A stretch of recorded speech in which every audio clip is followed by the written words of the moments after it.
그러면 이어서요. 역시 에듀케이션 관련된 내용인데요. 이번 1대1 파이어사이드 챗은요.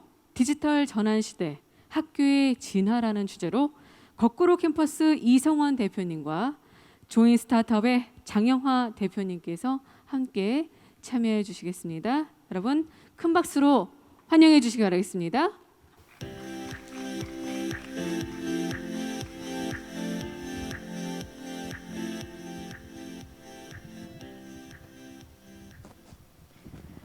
안녕하세요. 저는 조인 스타트업 장영화 대표라고 합니다. 네, 선생님 거꾸로 캠퍼스에 대해서 잠깐 소개를 해주시면 좋을 것 같은데요.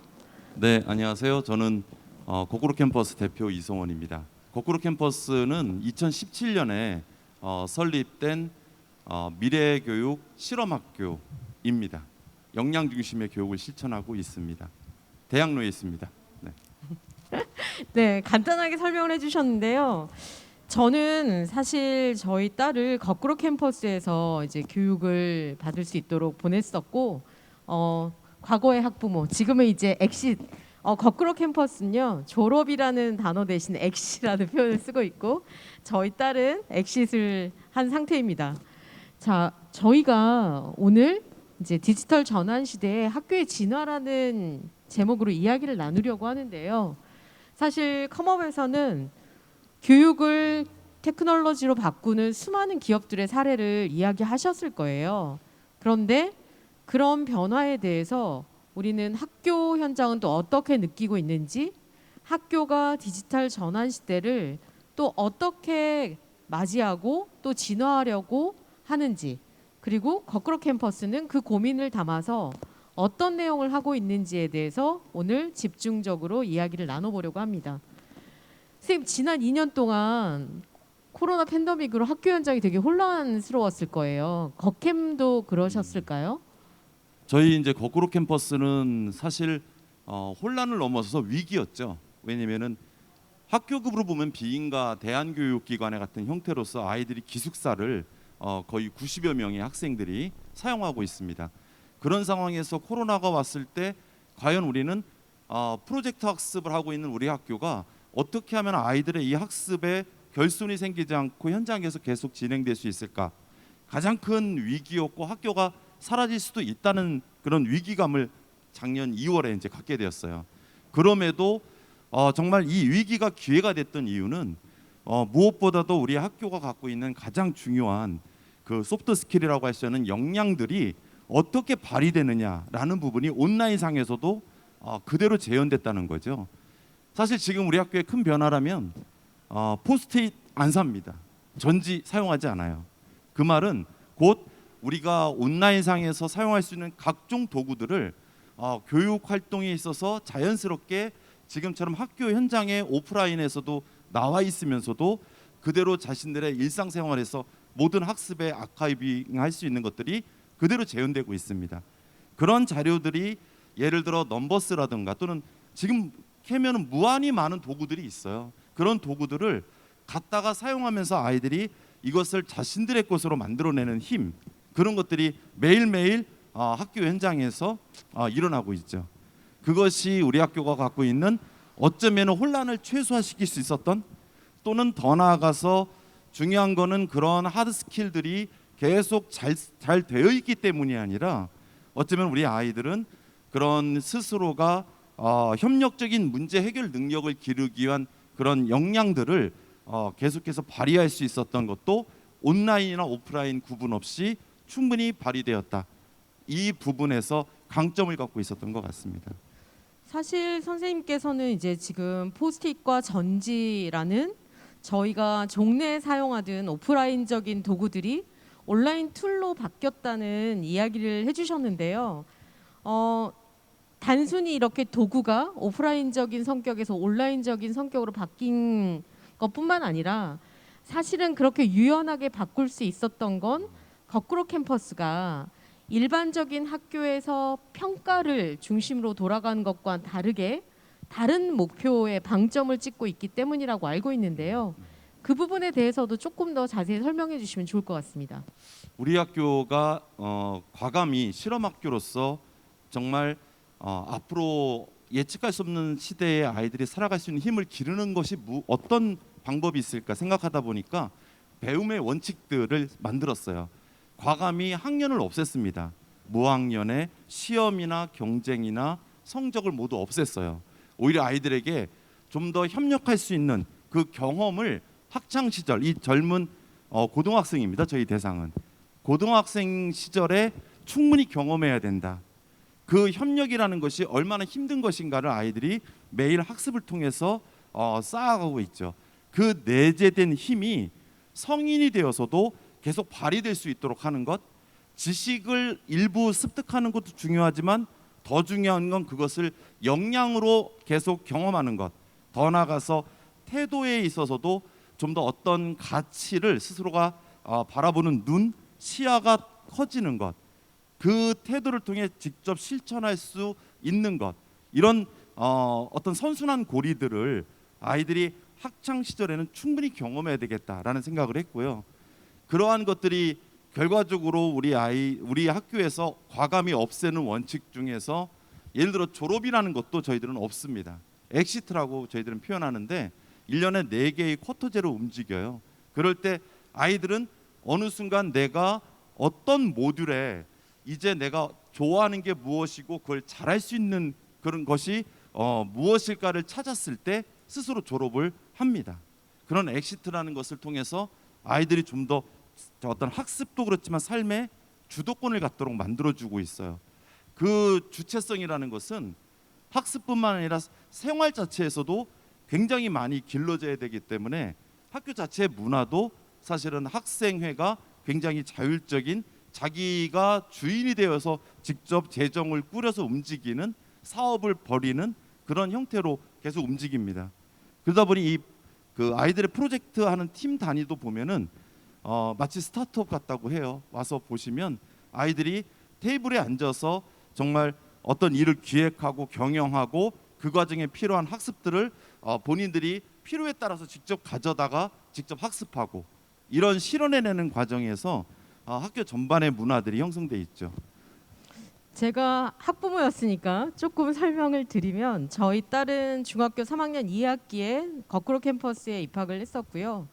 총 저희 딸이 4학기를 다닌 것 같아요. 4학기를 다니고 나서 이제가 본인이 더 안 다녀도 되겠다. 자기가 하고 싶은 걸 찾았다면서 스스로 엑시트 선언을 했습니다. 들어가기 전에는 뭘 하고 살아야 될지 모르겠다고 했던 친구였고요. 저희는 그 의견을 존중해서 이제 엑시트하고 한 학기 동안 검정고시를 준비해서 그렇게 이제 고등학교 교육 과정을 끝냈어요. 그런데 선생님께서 방금 말씀해주신 협력적 교육, 프로젝트 기반의 교육을 조금 더 구체적인 사례를 통해서 설명을 해주시면 앉아 계신 분들, 또 방송을 통해서 보시는 분들이 그렇게 수업하는구나, 이걸 좀 더 선명하게 이해하실 수 있을 것 같은데요. 네. 앞에 이제 시간이 흐르는 거 보니까 저도 말이 빨라집니다. 많이 천천히 전달하고 하셔도 돼요, 싶은데. 선생님. 네. 근데 이제 우리 학교에서는 교과서가 없습니다. 어쩌면은 컨텐츠라는 것 자체가 이미 우리 주변에 있는 문제를 찾고 그 문제를 정의하고 그 올바로 정의된 문제를 가지고 솔루션을 찾는 이 프로젝트 과정에서 아이들이 배워야 할 것들이 발견되는 것, 또는 기본기로서 학교에서 제공해야 될 것들, 이런 게 이제 우리 학교의 컨텐츠고 교과서라고 할 수 있는데, 세상에 있는 문제가 꼭 교과서가 되는 거죠. 실제적인 예로 오늘 다음 주군요.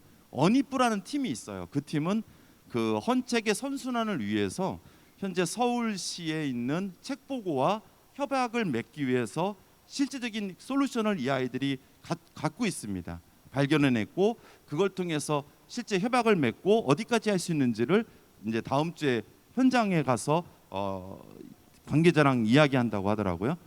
이런 과정으로 아이들이 여기까지 오기까지에는 자신들의 문제를 정확하게 정의하기 위해서는 어떤 학습이 필요했는지, 그 학습들을 계속 디지털화되어 있는 거대한 어떤 그런 종이에 계속 누적하고 또 토론하고 그 안에 쌓인 자료들이 결국 하나의 자신들의 문제를 해결하기 위한 학습의 과정으로 계속 진행되고 있는 거죠. 네, 제가 사회자이지만 제가 워낙 관심이 많은 영역이라서 추가적으로 설명을 드리면 저는 이제 거꾸로 캠퍼스는 요 단일 학교에서 프로젝트 기반의 학습을 이제 실행하는 그런 실험 학교이고요. 저는 이제 공교육 현장에서 이런 프로젝트를 할 수 있도록 이제 10년 전부터 해와서 지금은 그렇게 만났던 친구들이 스타트업에서 개발자로 일하기도 하고 마케터로 일하기도 하고 이렇게 어찌 보면 세상의 변화를 조금 더 일찍 보고 주도적으로 학습하고 본인의 미래를 설계하는 효과가 있더라라는 이야기를 드리고 싶습니다.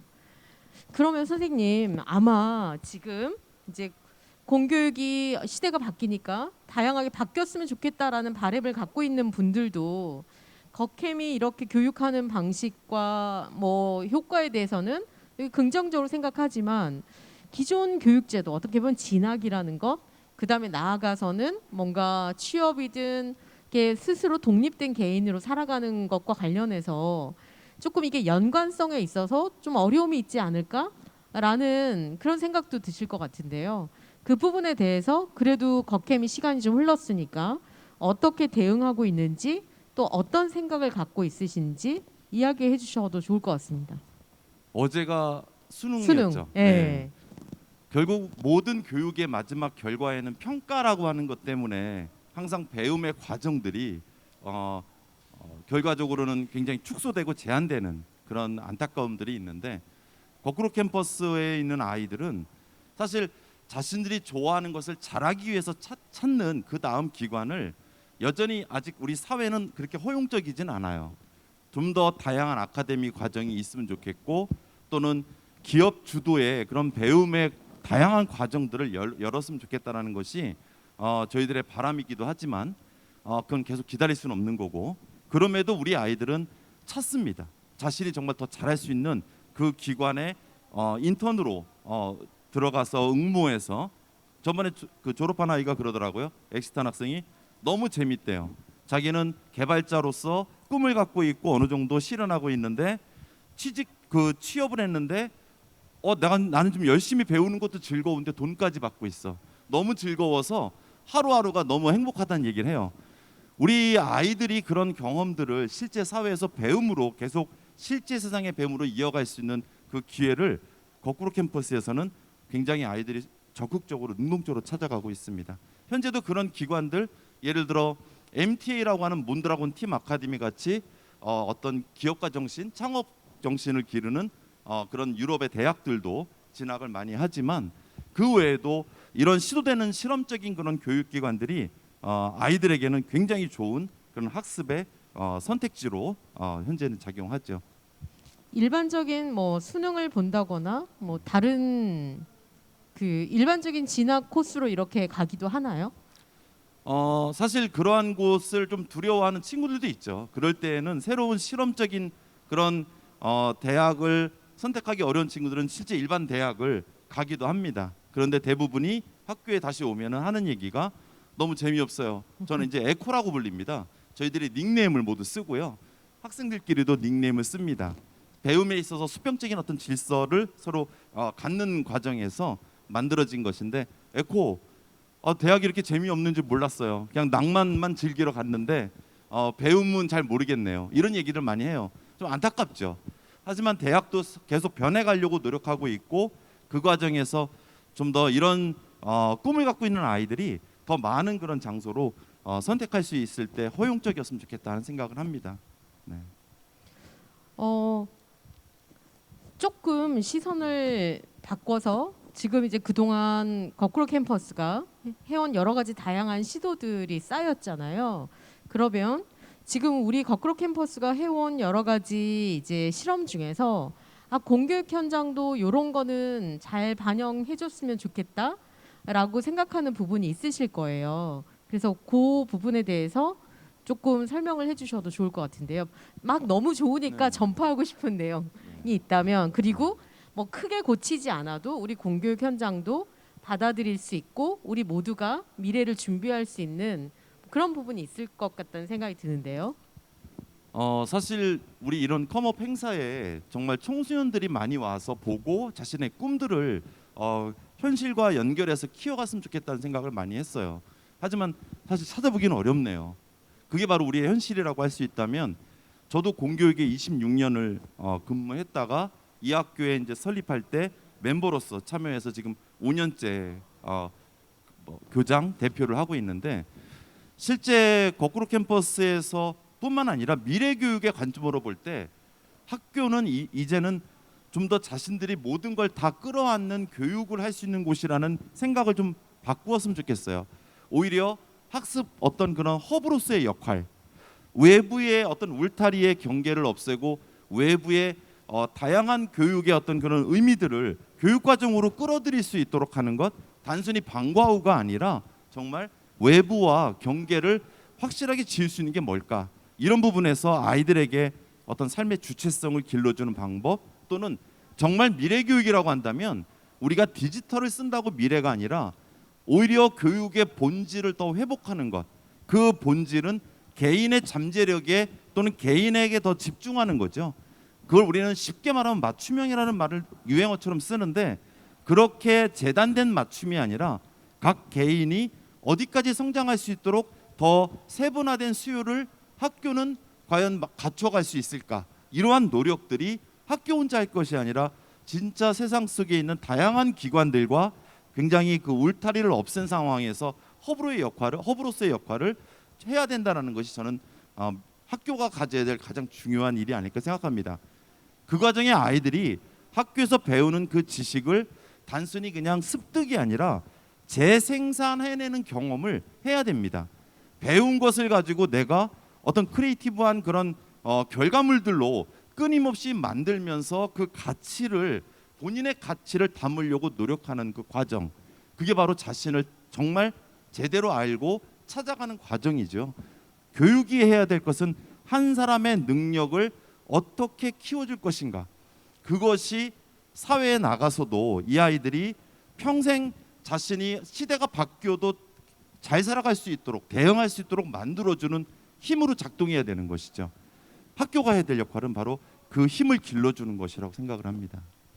네, 아마 이 자리에 앉아 계시는 분들, 그리고 오늘의 세션을 들으시는 분들께는 어떻게 보면 구닥다리 같고 마치 여기서는 들으면 안 될 이야기 같은 내용이실 수도 있는데요. 오늘 세션을 준비하면서 저희도 나름대로 고민을 많이 하며 어떤 이야기를 들려드릴까 이제 같이 이야기를 나눴었는데요.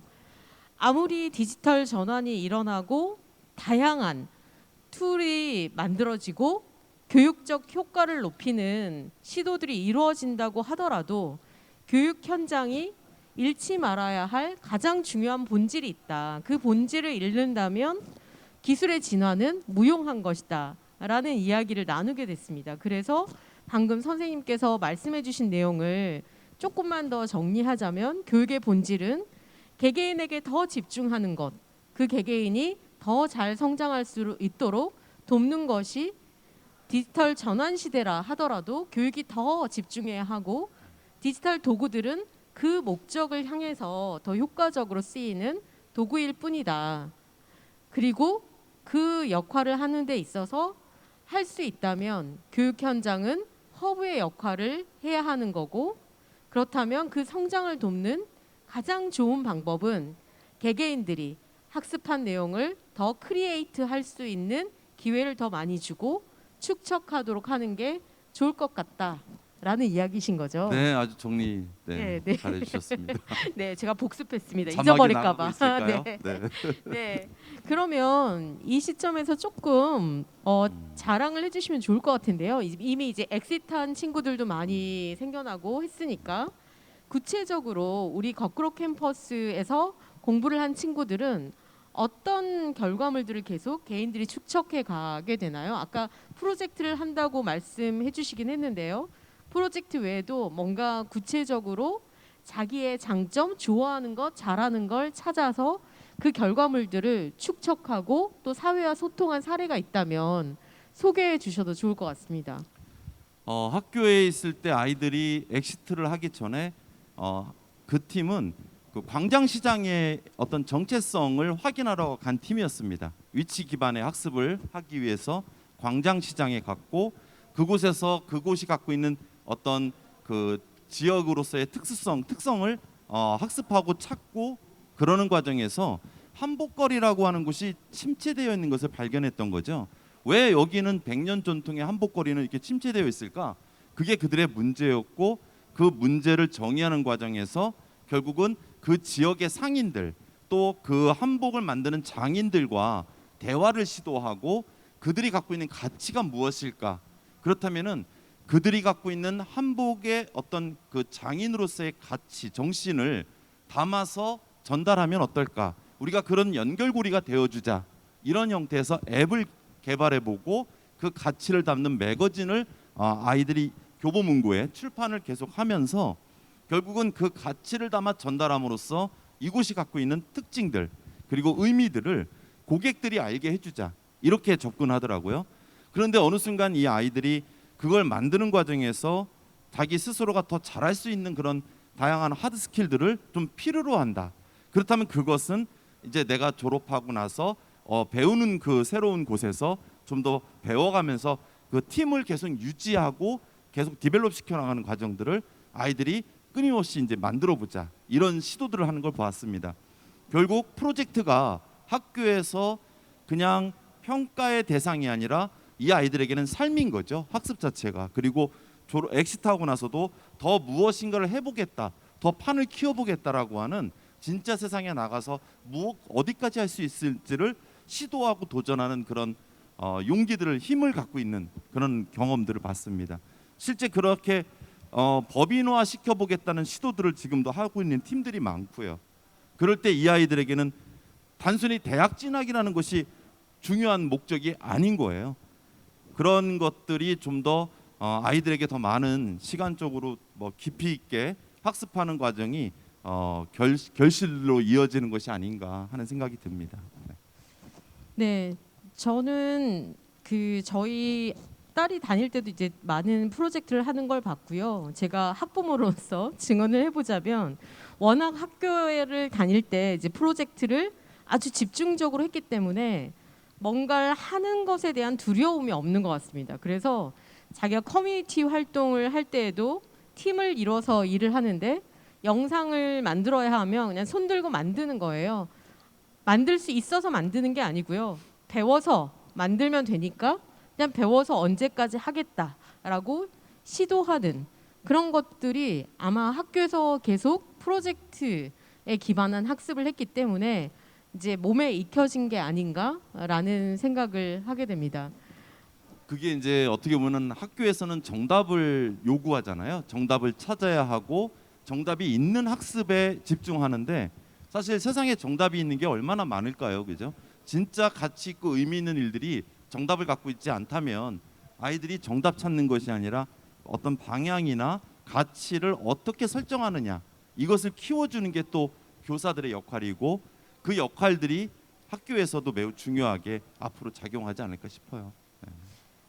그럼에도 불구하고 학교와 현실이 격차가 좀 크지 않나요, 선생님? 요즘 학부모님들이 걱정이 많으세요. 그러니까 세상이 워낙 빨리 변하니까 어제 수능을 봐도 결과를 보면 학교는 여전히 똑같구나. 뭐 이제 이런 생각을 하게 되는데 뭔가 변해야 한다는 생각을 하면서도 현실은 좀 다르니까 오히려 더 고민과 걱정이 깊어지는데요. 어떻게 해야 되나요? 사실 우리가 교육 중심 사회라고 이미 교육을 통해서 사회가 계속해서 변화해 왔고 다양한 혁명들도 사실은 교육이라는 기반이 계속 만들어낸 산업화 이후에 가장 중요한 역할이었는데 이제는 시대가 굉장히 바뀌었어요. 정말 학교 현장에 가도 굉장히 다양한 층이 있습니다. 베이비 붐 세대 선생님들도 계시고 저같이 X세대라고 하는 층도 있고 밀레니엄, MZ 세대까지 선생님부터 학생이 다 섞여 있습니다. 더 혼란스럽죠. 가치가 서로 충돌하고 서로 이해하지 못하고 여전히 벽이 생기고 거기에 이제 추가로 지금 그 MZ 세대 이후는 알파 세대라고 하는 또 아이들이 학교 현장에 들어오면 더 복잡해질 텐데 이제는 정말 교육 새로운 제2의 교육 혁명이 필요한 시점이 아닌가. 이 코로나 이후에 우리는 포스트 코로나를 외치지만 말로만이 아니라 진짜 학교의 대변화를 일으킬 만한 그런 작용이 지금은 매우 중요한 것 같습니다. 제가 공교롭게도 오늘 저희가 알고 있는 분의 인터뷰 기사가 실렸더라고요. 저희 지인의 내용인데요. 다소 그 인터뷰 기사의 제목이 인상적이었어요. 뭐였냐면 서울대에서 뭘 배웠나 모르겠다. 세계대회 우승한 여성의 일침 이런 내용인데요. 어쨌든 이제 우리나라 대학을 다니다가 우리나라 대학을 졸업하고 이제 행정고시를 치고 정부에서 일하다가 결국 해외에 나가서 이제 공부한 다음에 지금은 다시 이제 한국에 돌아와서 교수를 하고 계시는 분인데 요번에 구글에서 이제 인공지능 경진대회에서 한국인 최초로 이제 우승한 분의 인터뷰였어요. 근데 이제 그 분의 인터뷰에서 인상적이었던 부분은 이 부분이었습니다. 한국어 학부모에게 꼭 하고 싶은 말이 있다라고 하면서 작은 일이라도 성취감을 느끼도록 해야 한다.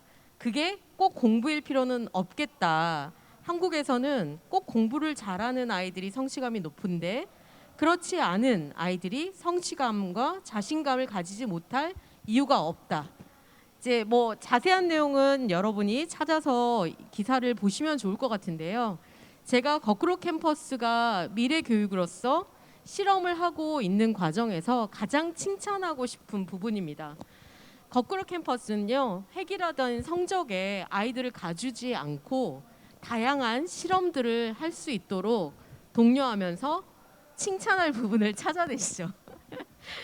그래서 그 부분에 대해서 항상 저는 감사하고 있는데요. 혹시 마지막으로 저희가 이제 시간이 얼마 남지 않아서 마지막으로 우리 세션을 기대하고 있는 분들께 전하고 싶은 이야기가 있다면 해주셔도 좋을 것 같습니다. 어쩌면은 모든 사람들이 항상 내가 무엇을 할 수 있다라는 작은 성공 경험들을 갖고 있으면 좋겠어요. 우리 아이들도 처음에는 굉장히 많은 시도와 도전을 하면서 실패를 해요. 그런데 언젠가는 작은 성공 경험이 하나씩 쌓이기 시작하면 조금 더 큰 성공 경험을 해보고 싶고 그것을 옆에서 도와주는 교사의 역할이 퍼실리테이터나 모더레이터가 되더라도 또는 비판적인 동료가 돼서 그 아이가 더 할 수 있을 것 같은 그런 능력들을 함께 봐주고 이야기할 때 더 성장하는 걸 볼 수 있습니다. 아마 여기 계신 모든 분 또는 어쩌면 이 시대를 살아가는 우리 모두도 그 작은 성공 경험들을 누군가에게 계속해서 얻을 수도 있지만 내가 스스로 경험할 수 있는 그런 사회 그리고 이루어가는 시대에 우리는 더 건강하게 맞이했으면 하는 바람이고요. 그것이 이런 교육의 변화와 함께 갔으면 하는 것이 저의 작은 소망이라고 할 수 있겠습니다. 네, 선생님 귀한 시간 내주셔서 고맙습니다. 모두들 감사드립니다. 감사합니다. 네, 두 분 말씀 감사합니다. 우리 아이도 이렇게 거꾸로 캠퍼스에 보내고 싶다라는 그런 생각이 좀 들었습니다. 사실 또 저도 학부모다 보니까 좀 약간 반성하는 그런 시간도 되었습니다. 다시 한번 거꾸로 캠퍼스 이성원 대표님과 조인 스타트업 장영화 대표님께 큰 박수 부탁드리겠습니다.